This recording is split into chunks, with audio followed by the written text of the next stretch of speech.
Hello and welcome to Mind Shifters Radio. I'm Tim Hayes. I'm your host for the first hour. And today is Tuesday, September 9th, 2025. As always, we're grateful to everyone who's joining us here today, whether you're listening live or through the archives, as we spend another couple of hours teaching and supporting people in using some of the most powerful, effective, efficient, and accessible tools I've ever encountered.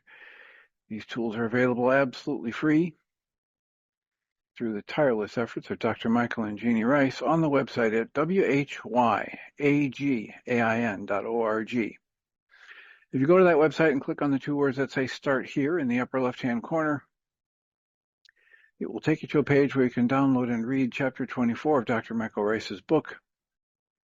His book is titled, Why Is This Happening to Me Again? And that chapter of the book contains a narrative description and explanation of the primary tool in this work. That tool is called the Reality Management Worksheet, sometimes called the Reality Management Wake-Up Sheet. And it's a tool I've been using to great effect for over 21 years now to improve the quality of my life and most of my relationships, and to turn any negative emotional experience I have into part of the infallible guidance system that each and every one of us has been given. You can also download the actual worksheet process itself. It's a simple PDF file. Click the link, download it, print it off, copy it as often as you'd like, and use it over and over again absolutely free.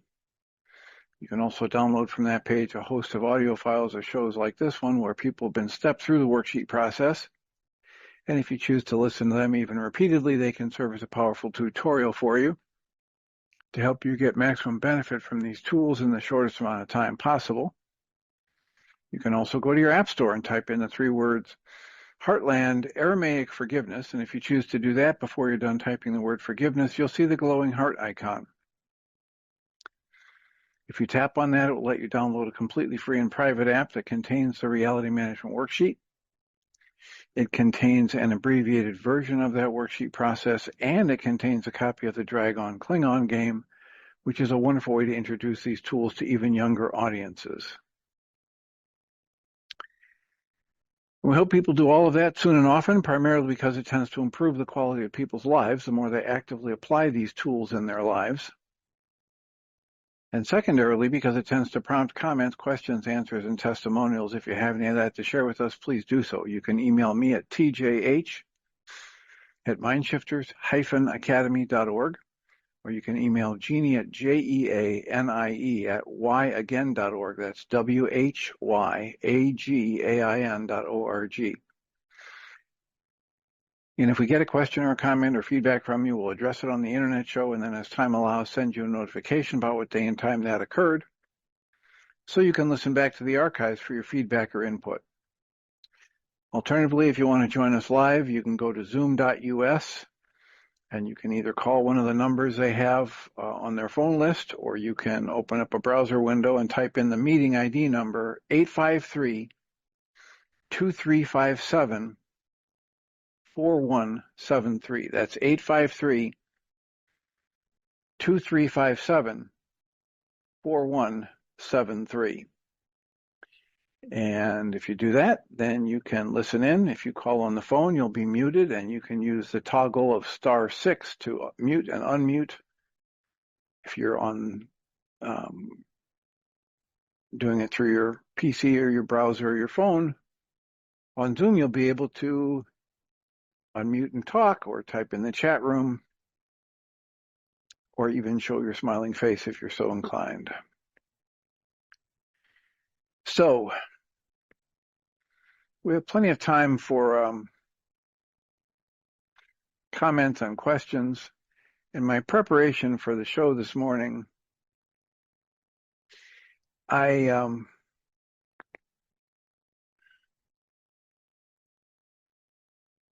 soul searching is the term that's coming up. I'm doing all of this soul searching lately.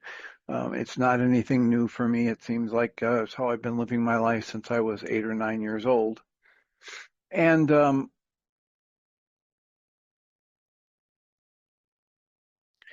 so I want to present yet another brand new thing, right? This is something that brand new to the show, etc. And here's another great new book to read. Here's another podcast to listen to. Here's another, bright, shiny object. Let's get distracted. And I want to make sure that as I present these things, people have some awareness of why I present them and how. So I will present even more things to explore. And yet first, I want to put out a word about burnout and about striving rather than being. I'm keenly aware that some people who find this work feel compelled or driven to explore every option that's presented and read every book or listen to every book or podcast that's mentioned. And I would just ask people to stay awake and aware and notice that if you're one of those people who feel compelled or driven to explore every option that's presented or read every book or listen to every book or podcast, that if you feel that description applies to you, that you question it deeply for yourself. Just start the questioning. Why am I doing what I'm doing? This is a huge trap, driven often by ego, in which trying to do things or trying to keep up or trying to catch up with someone else becomes the target, or to please someone else or to win their approval. Your struggle to keep up, to catch up, to win someone's approval is only possible if you're first doing comparison. And Guy Finley warns us that the bulk of our psychological suffering is, quote, the bitter fruit of a comparative life. So please pay attention to this. Please remind yourself that the core tools that are offered by Michael and Jeanie and the practical benefits we observe when we use them, these are the main focus of this show, of this internet show and the support groups that I facilitate. Full stop. Please just let that sink in. And anytime anybody that you hear on the show emphasizes or brings up a new topic, it's perfectly okay for you to say that's not for me. It's perfectly okay for you to say, you know what, I'm doing pretty well. I've got my time, intelligence, money, and energy parsed out pretty tightly right now, so I'm not going to add anything new to what I'm already doing. And or it's perfectly okay for you to say, wow, that's great, that's exciting, that's new, never heard about that before. I'm drawn to look into that. Let me figure out what I need to let go of so that I can put this in its place and achieve some balance in my life.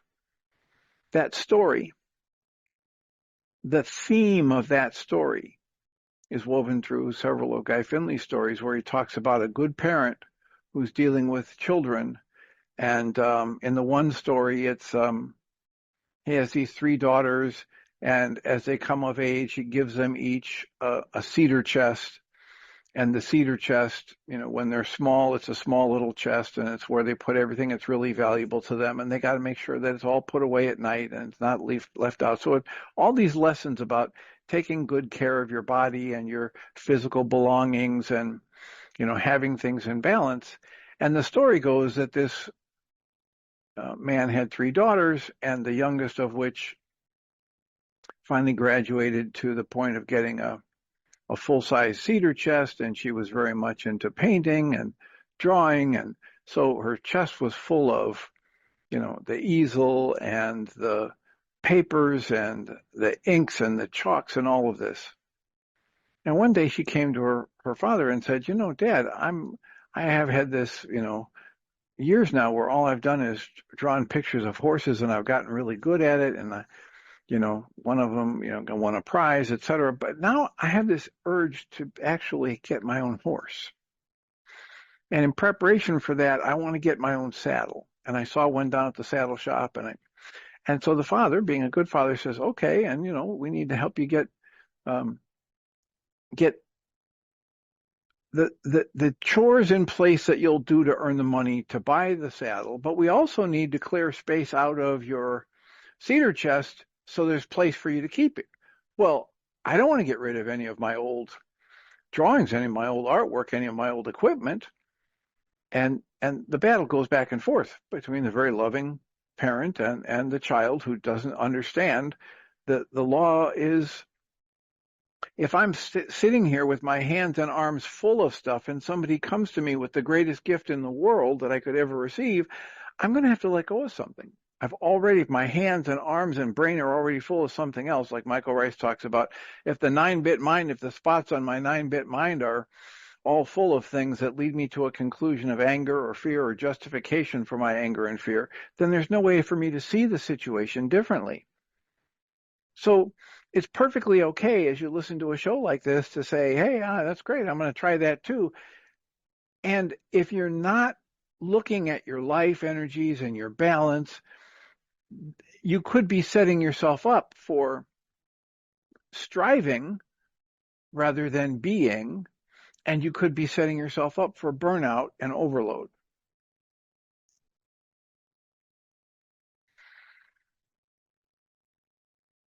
The next point I wanted to make in this is that sometimes when people encounter tools as powerful as the ones that Michael and Jeanie offer,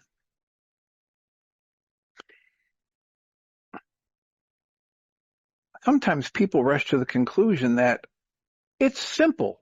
Just do this. One size fits all. All anyone ever needs to do is worksheets and breath work. And I would offer that's probably not accurate. I'll offer that this is a trap, and that many people who eventually will benefit from using these tools have what you might call tons, quote, tons, close quotes, of debris to clear out of the way before they'll be able to start accessing and applying these tools for their own benefit. Many people will have preparation work to do before they'll be able to take advantage of these tools and or the benefits of a community that's supportive like this one.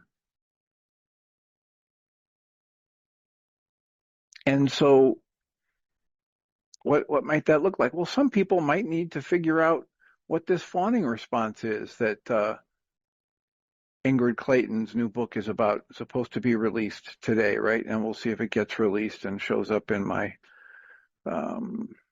Audible feed or my Kindle feed, whatever I bought it on.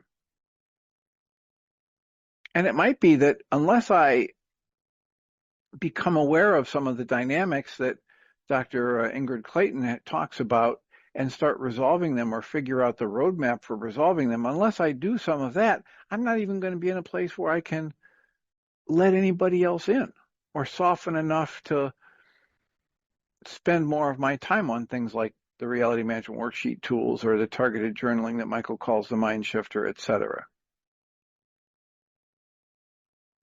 Some of us have so many layers of adaptive responses that we've accumulated through the years of grief and trauma in our lives that are currently unproductive, that we need to become aware of them and how they're unproductive and what their nature is and how to start to undo them.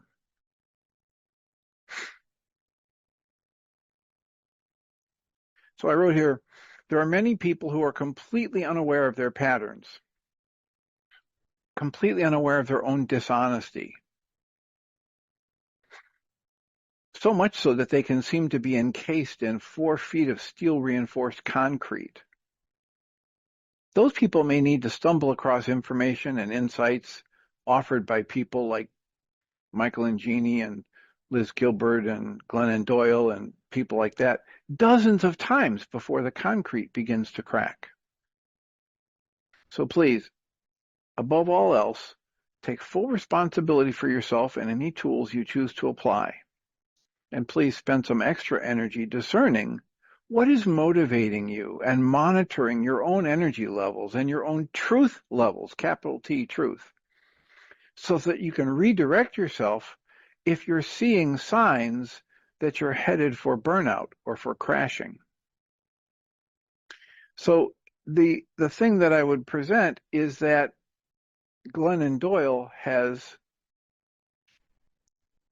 posted the first half of an interview she did with Liz Gilbert. And it holds some significant pieces of the puzzle for any of us who have codependence as part of our struggles, or I would add here, fawning as part of our struggles. Or useful points to bring up for anybody who's ever thought, quote, I'm done with that, close quotes. There will be people who hear this work who will need to do a significant amount of unraveling of patterns that are, quote, currently unproductive, close quotes, but they're mechanisms of coping that they downloaded or that they accumulated or they created anew. Maybe it's the first time anybody ever has, because it was creativity and intelligence and urgency that drove them to focus enough to get this mechanism in place.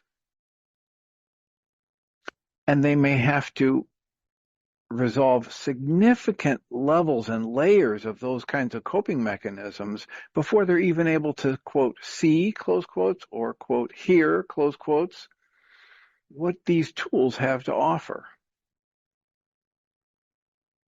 And so I recommend the podcast with Glennon Doyle interviewing Liz Gilbert with the caveat, with the warning, this is intense. This is intense stuff. It rivals the intensity of the work that Susan F. was doing yesterday on the show. It's not for wimps, this kind of deep spiritual work and truth. And the level at which Liz Gilbert has come out with, I think she said it was 7 years it took her to write this book. It's a lot of soul searching. It's a lot of digging deep to get to the point where she could share some of these really unpleasant truths about her life and relationship with her friend.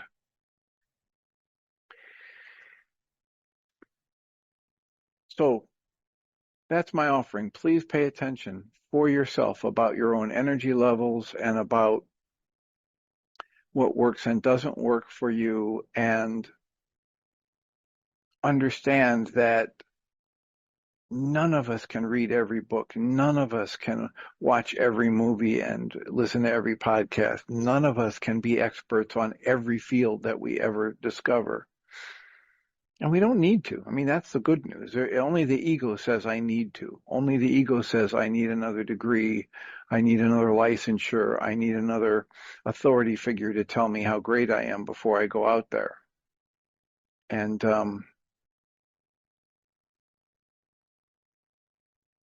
if you get caught in that sense of urgency, if you feel pressure building, please take a step back and take a look. Maybe you're trying to overstuff your cedar chest. Maybe you're trying to bring new stuff in without releasing the old stuff that doesn't serve you anymore. And you're the only one who can, discern that for yourself. And I see that both Andrea and Susan F. are here, and Susan Bingham and others that were Cammie and Matthew round out the list. But I was mentioning those people for a reason. Oh, so last week there was a time when Michael was on the show and said something about how he thinks there's a problem with inner child work.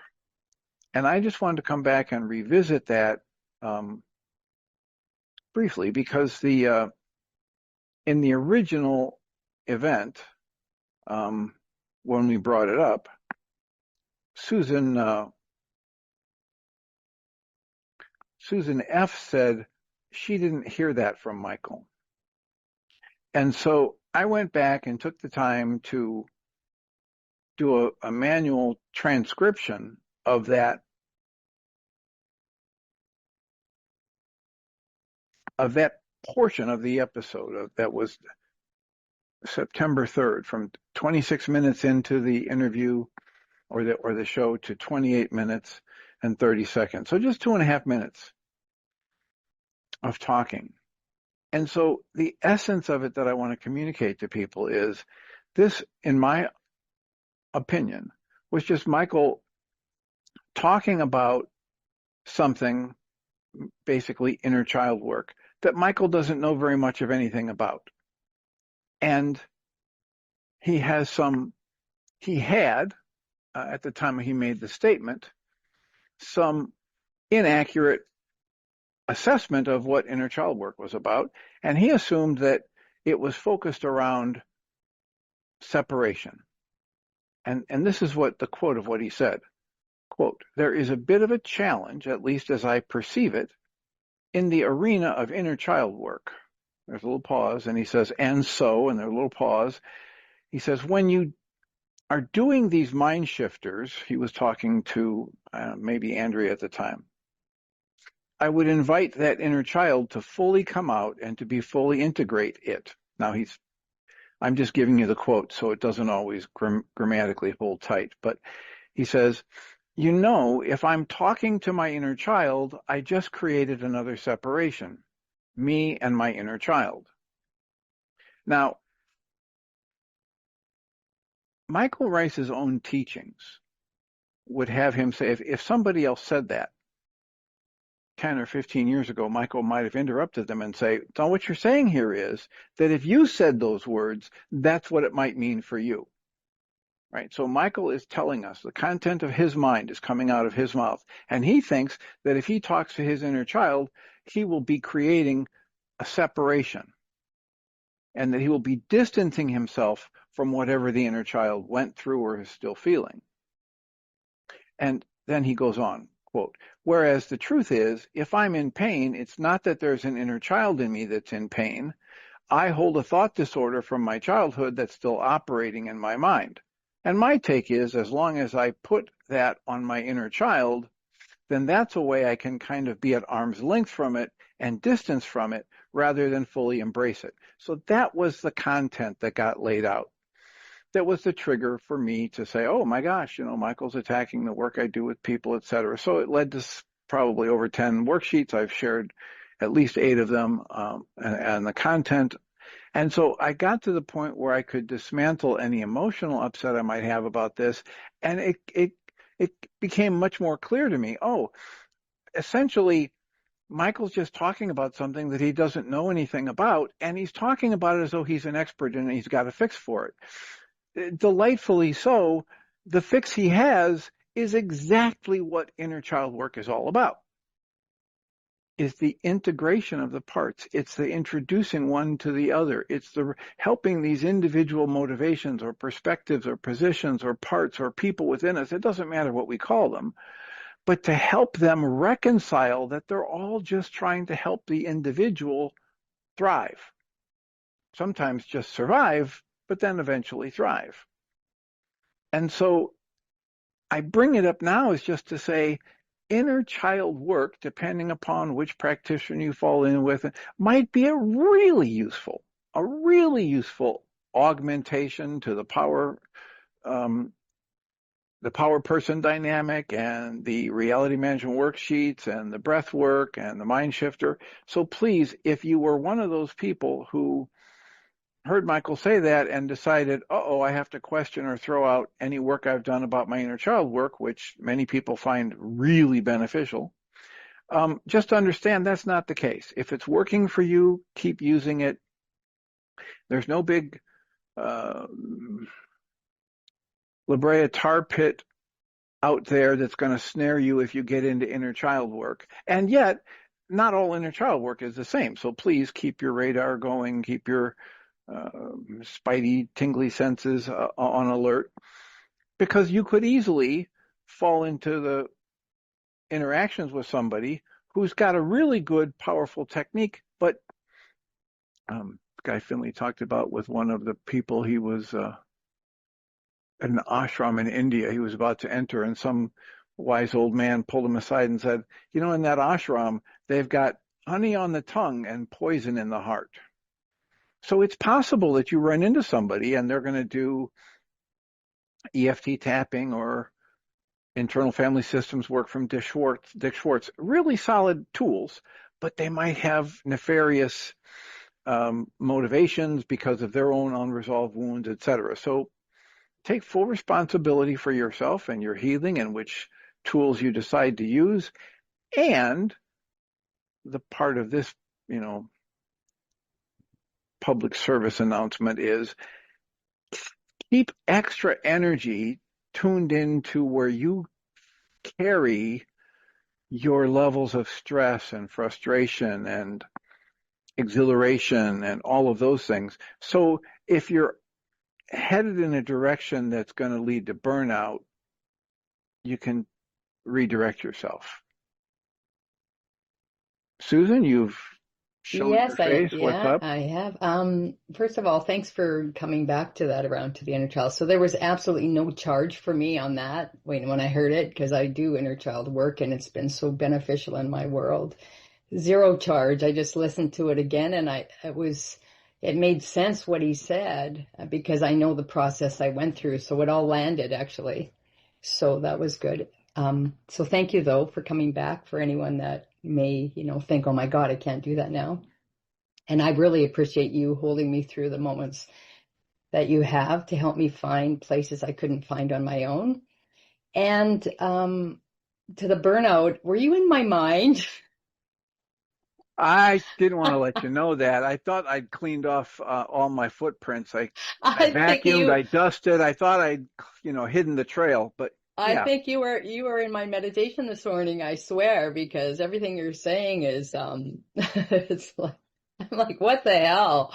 What the heaven?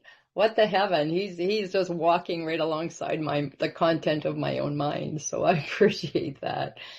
well, Um, so how so?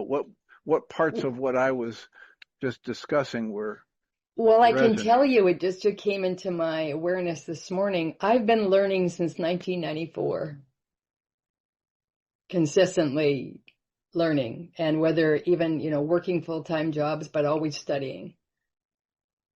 So my drug of choice seems to be busyness and learning.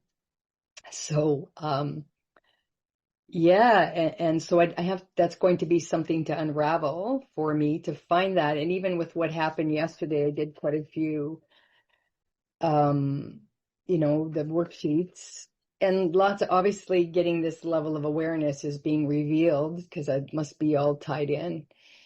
And, yeah, just seeing that, and I'm not sure what the link exactly is yet. And, I did worksheets on the first husband, and I didn't get a chance to say this piece, and I didn't even realize this, but he went on to kill his girlfriend and himself later on.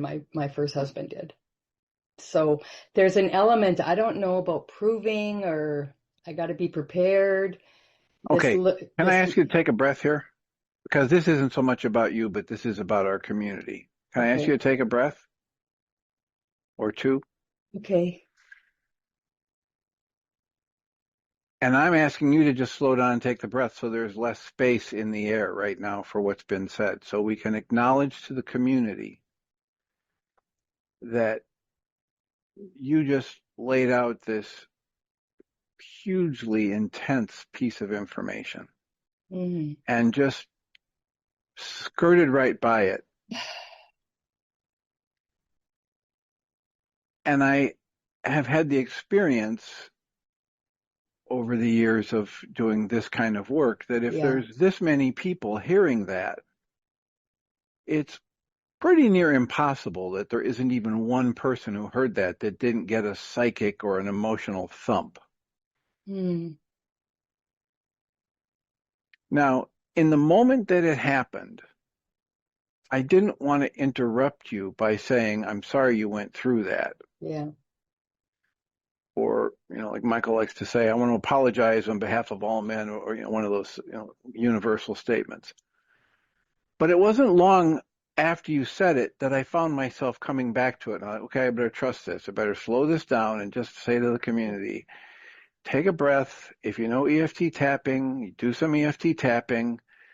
Somebody that you know, you've met and care about at some level or another just revealed that not only was her first marriage so bad, and she was talking about that and the violence and having to escape it, but another piece of the puzzle is it was so bad and so intense that after the fact, he ended his life and the life of his next person, whatever that means.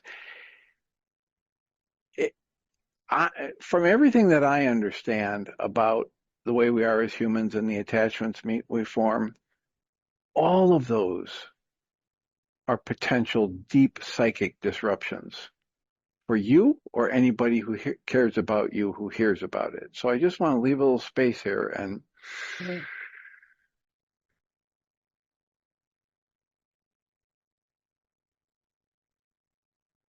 if I think at any point in time that something like my getting flunked on the first attempt of my oral defense of my dissertation was no big deal. That didn't, that thing that happened. If I think at any point in time that didn't affect me, in that moment, the best use of my mind energy is to say, "Oh, Tim, there's a part of your mind that's trying to tell you, don't look over here. There's something really important to see over here." So I want to slow down and turn around and do some work Mm. on whatever my mind just tried to tell me. Oh, I'm so glad you're done with that. Because it's really that part of my wounded mind that isn't finished yet trying to get seen. My higher self knows I'll never be done learning about myself because I'm part of an infinite expanding creative awareness. Mm-hmm. So that part of my mind is never going to tell me, congratulations, you're done. So I can know if that thought comes up, it's part of ego.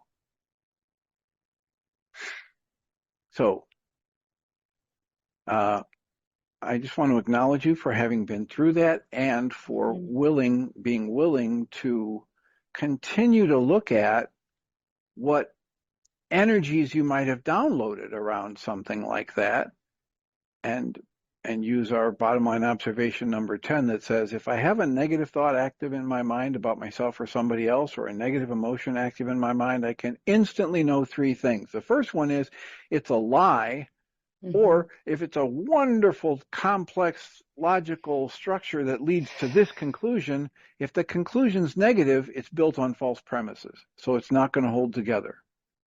The second thing I can know is it's not about the present moment. This is an old tape playing from my past. If I have a negative thought about myself or somebody else or a negative emotion active in my mind, I can know this is an old tape playing. And the third thing I can know is if I decide to sit here and spin thinking about it, or I decide to speak or act from it, I'm just going to make my situation worse, not better.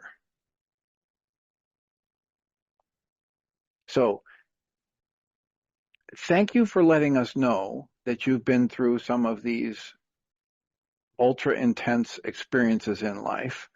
And I just want to bring your attention to every time you bring one up and you present it on the checklist, like, and then we had my 10th birthday party, and then we got to go to Disneyland, and then we had some cake. And I just want to slow down and say, wait a minute, wait, there's some energy and content here I want to address. Mm-hmm. And for anybody who cares about you, it might be good to take a breath or two when they hear that your first, was it your husband? Did you say you Yeah. married? Okay. Your first husband had this happen later in life and what the Yeah. impact might have been on you and what you might have downloaded about Yeah. yourself or the world around you, or wait a minute, about men being safe. It's little things, little ideas of threads that might hold some insight for you. Oh my gosh. Yeah, I didn't. And you did. You're right. I bowled over it.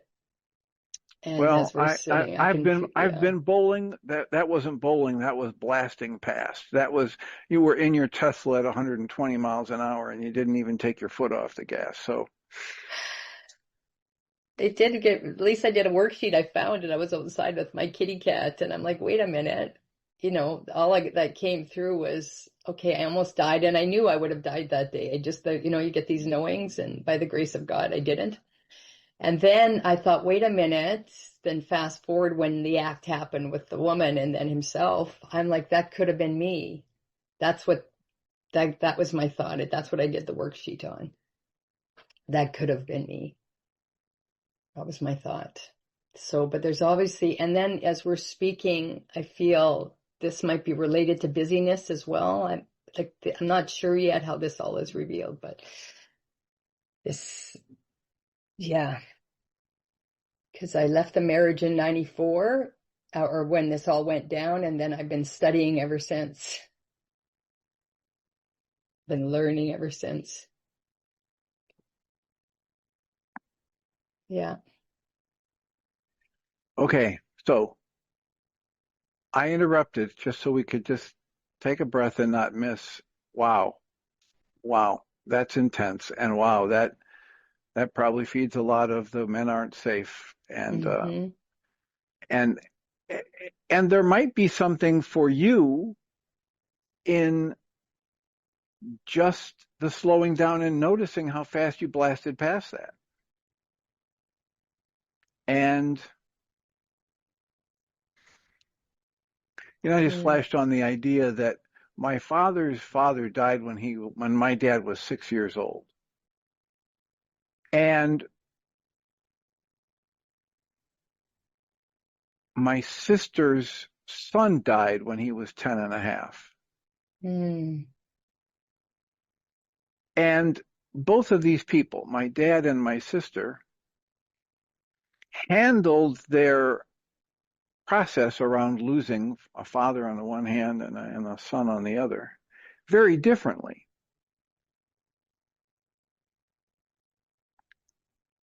And I don't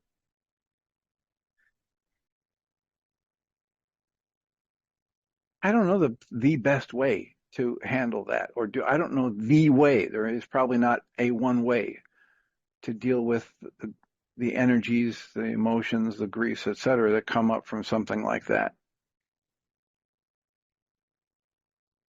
I'll just say that it's been my experience that if a person can't actively work with it, then he or she won't have full access to in the library of their mind to all of the thoughts, good, bad, and otherwise, the life lessons and memories and joys and frustrations and terrors that hold really valuable information for us as we move forward in life, but won't have access to it if we aren't aware.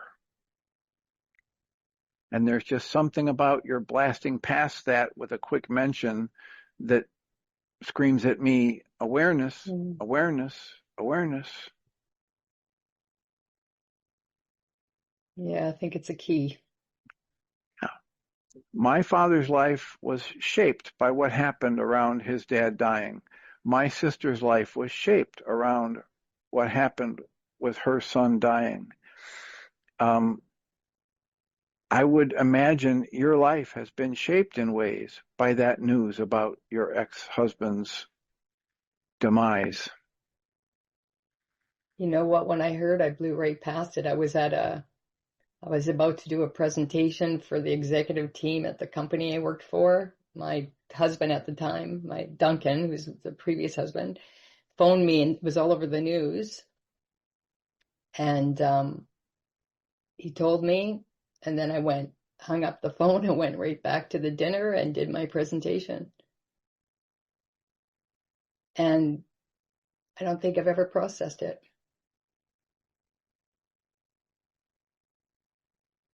That would be a pretty good guess. Yeah. That would be a pretty good guess and what's unprocessed in it, I mean, and you're like all of us, what's unprocessed within us, within each of us, drives our fears, our hurts, our guilt, our shames, our frustrations, our angers. Our perceptions. Yeah, all of those, every time they're activated, become the filter through which our perceptions are formed. Mm. Oh my, oh my. You know, I I had a talk. I had agreed to give a talk at a Unity church about an hour from here, and I live in the town where my mom lived at the time. Okay. And I was the I mean, at this point in time, she was living alone, but my sister lived in a separate dwelling halfway between where I lived and my mom lived. It'd take me 10 minutes to get to my mom's house, so my sister was even closer. But they weren't living together. My mom was living independently. And I went off to this, a solid hour's drive away from my house, to do this talk on Unity Church one Sunday morning. And my usual thing is to get to the place an hour early, debrief, breathe, meditate, review notes, whatever. So I was there early. And about a half an hour before I was supposed to go in for the talk, my phone starts ringing. And it's like 2 or 3 calls from some kind of 800 number. And eventually, they left a voice message. I don't usually answer those because of spam and whatnot. But the voice message is, I'm calling from the I've fallen and I can't get up necklace people, and do you know Betty Hayes? And so this is this trauma with my mom. So I get on the phone, and I eventually get my sister on the phone. And by the time I get her on the phone, it's like 10 minutes before I'm supposed to go talk. She says, "We're okay. We're in the emergency room. Mom is alert and she's got the nurses cracking up, so you don't need to give up your talk and come here," right?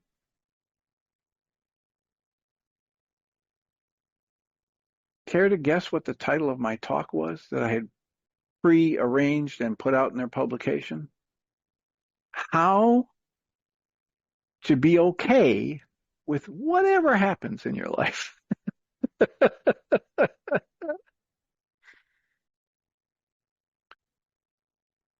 So in contrast to what you did, although on the surface it may look the same, on the surface it may look like, yeah, Tim just went ahead and just gave his talk, and he just ignored it and just buried the whole thing. In contrast to that, what I did was let those people know, and let them know that my emotions would be up, and if I broke into tears a few times, I'd be okay, and let them know that I have to talk about this in the talk, right? So it became like it became the emblem of, so here's something you really don't want. You really don't want to find out that your mother took a headlong, 6-foot dive into a steel door and split her skull open and blah, blah, blah. You don't want that. You don't want to know about it. And you don't want to not be able to be there to support her. And yet that's exactly what happened. So how do you process that? How do you stay aware of the emotions you're feeling? And I wove it into the talk, and it came up time and again. So it's not like I was ignoring it. Yeah.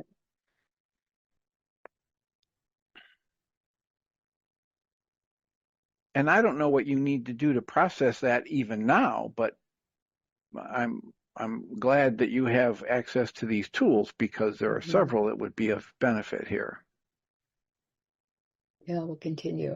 You helped me see that, blowing past it, live the experience of it, but I never processed it.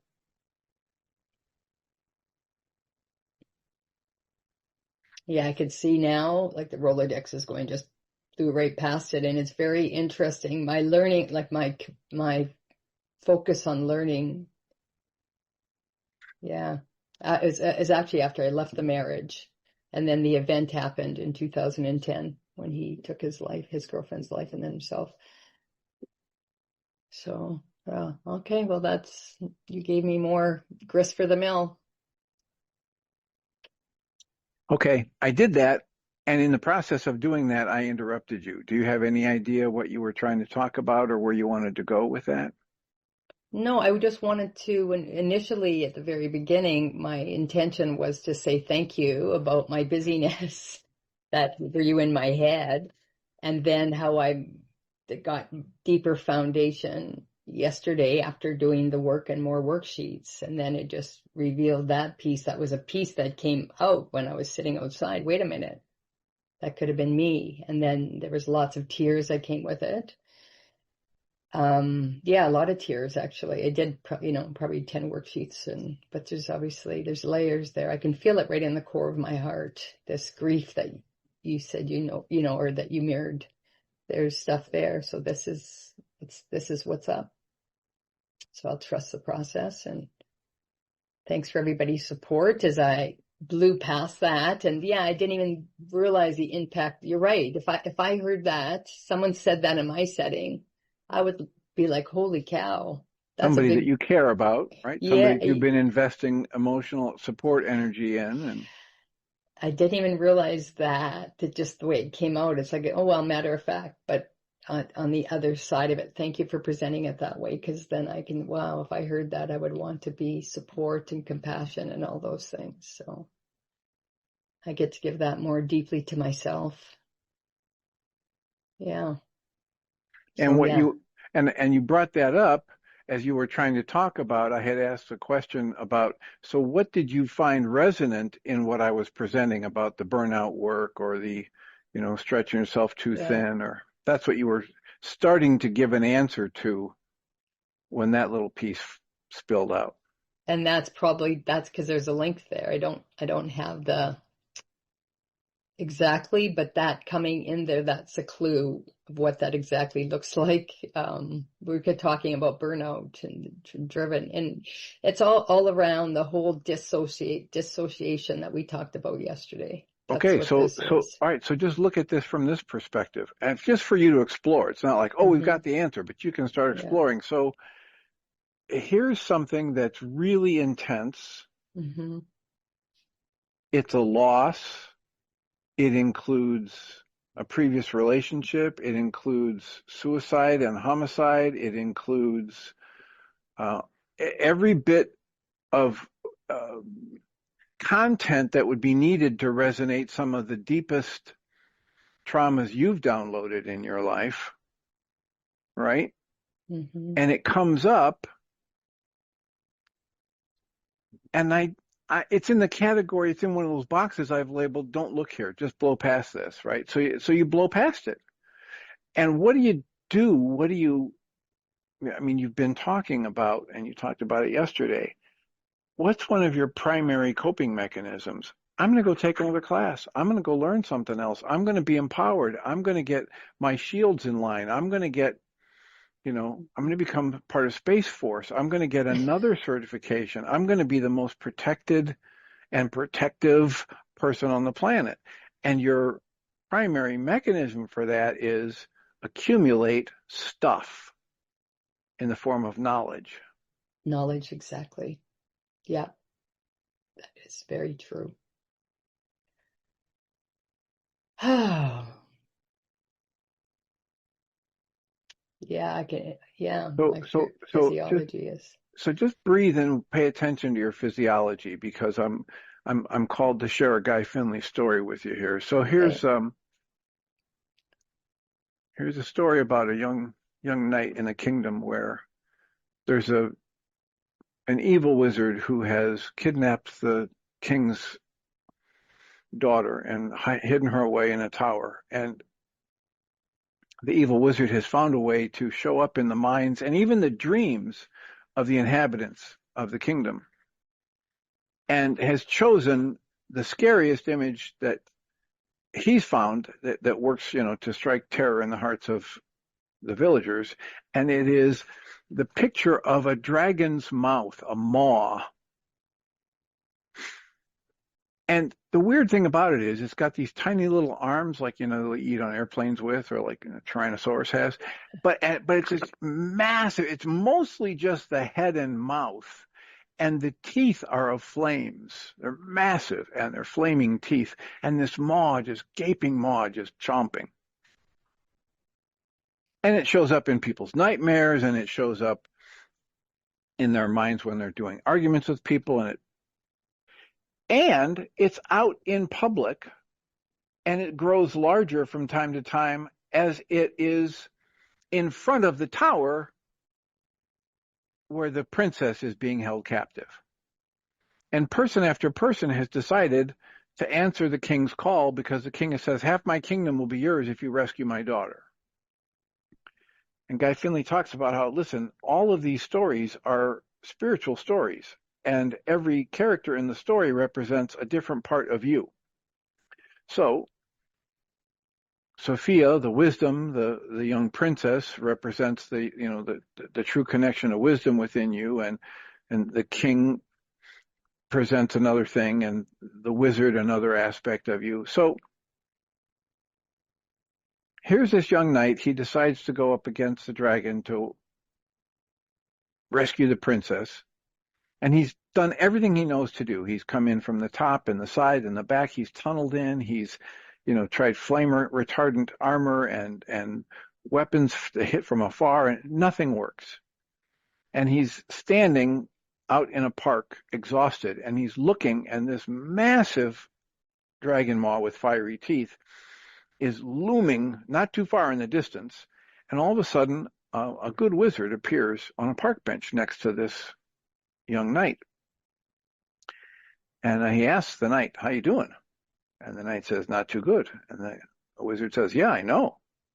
And he says, "You know?" He says, "Yeah, of course I know. You're trying to rescue the princess, and you're got all this going on. I watched you from the beginning of the time you got in this kingdom, and you're really dedicated. You're trying everything, but nothing works." "Yeah, that's right." And then the wizard says, "Well, I know how to rescue the princess." And the prince says, "You do?" "Yeah." "How do I do that?" He says, "Well, to rescue the princess, you have to enter the dragon." And the prince turns and looks at the giant maw, and he points at it and says, "Are you paying any attention? Have you looked at this thing? What do you mean?" And he turns back, and the wizard's gone, which is one of those things that happens with wizards. They show up and say the right thing, and then they just disappear. Again, I like to put in a plug here for how it's not the wizard, it's the teaching that's important. So he still has the teaching, even though the wizard's not there.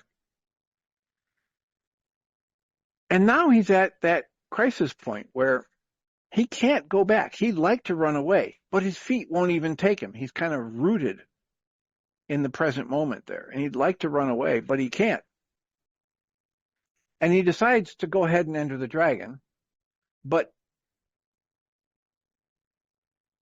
first, he decides, listen, if I step into that dragon's mouth, either one of two things is going to happen. Something I can't even imagine is going to happen, and it'll be okay, or I'm going to get chomped and cooked. And who wants to be cooked or toasted in metal? So he starts taking off his helmet and his shield, and drops his sword and takes the boots off and the shin guards off, and he strips it all away. And as he's thinking about what to do next, he thinks, I must be the dumbest person on the planet for what I'm about to do. And he steps across the flames into the dragon's maw.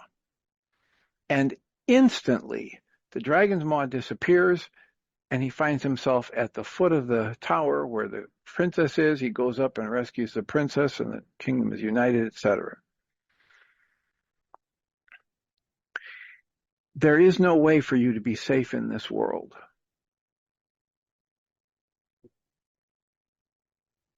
If you say you want to be safe in this world, there's no way for you to make that happen, because as Michael Ryce was pointing out in the past couple of calls, in the Course in Miracles, it says, in my defenselessness, my power and safety lies. Michael adds the word power, but in my defenselessness, my safety lies. As soon as I decide I need to defend something or I need to be safe, I'm creating the illusion of danger. Yeah. I'm creating the illusion of vulnerability. So strip away any of your efforts, as they may have accumulated over the years, as your coping mechanisms to keep you safe. Strip them away and recognize from your adult higher self that they were unnecessary. And right now, with other tools you have, they are counterproductive at best, if not directly detrimental. And as you see that, it'll be easy to breathe and soften and release your attachment to them. Yeah. Alrighty. Thank you so much. Onward and upward. Go face Onward the and upward. dragon. Go face the Well, dragon. and strip the all the shields and armor off. Yeah, it's interesting because that feels like, well, that's a whole just catch 22, right? Yeah, and that is a step. I have to let go of the armor to be safe. Yeah, yeah. That's It's it's a oxymoron there. Yeah, that's the next piece. Thank you well, for it's that. it's Yeah. it's the understanding at a deeper level. You said I have to let go of the armor to be safe, and that's a misstatement, right? Because you're already safe. It's not like if you hold on to your armor, you're not safe. What happens is as you play around with armor and you think you need it, you create the illusion of Yeah. danger, right? Yeah. Let go. So say it this way, let go of the armor because I am safe. Well, let go of my thoughts that I need armor. Armor. Yeah. Yeah. Let go of any thoughts of danger or hurt Oh, and bring them back to, as Michael would say, to Ruka, to the breath, to the love that is our true nature, that will transmute anything less than love that comes into its presence. So it's this weird thing that there aren't even any really good words in our language for this, because all of our language was developed around separation and right versus wrong, etc. So it's difficult to have any kind of conversation about this because in the process of talking about safety and danger, I create a false appearance, a perception that's light years away from the actuality of my true nature. That's yeah. only rooted in the physical. Hmm. I can see that. And you know what? Like this is, I'm, the only thing I can say is that being at a nodal point right now because my perception is, or has been, the world is not safe. And then there's been a lot of mind energy and evidence, false evidence, supporting that perspective.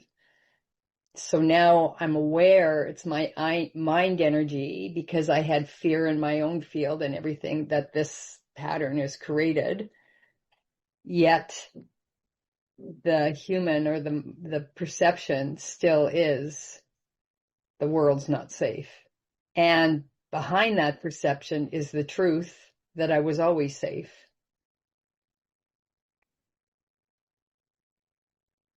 So that's, it's the collapsing of the perception and Yeah, finding myself. and or using that urge or that feeling of fear or need to protect, to use that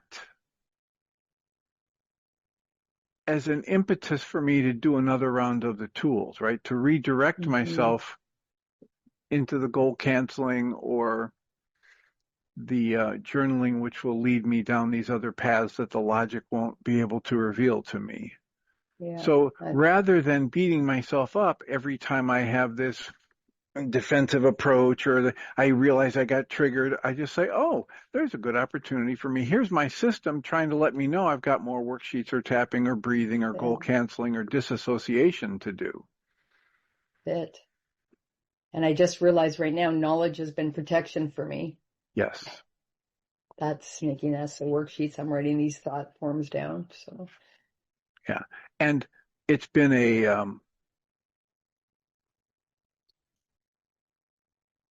how to say that, the knowledge,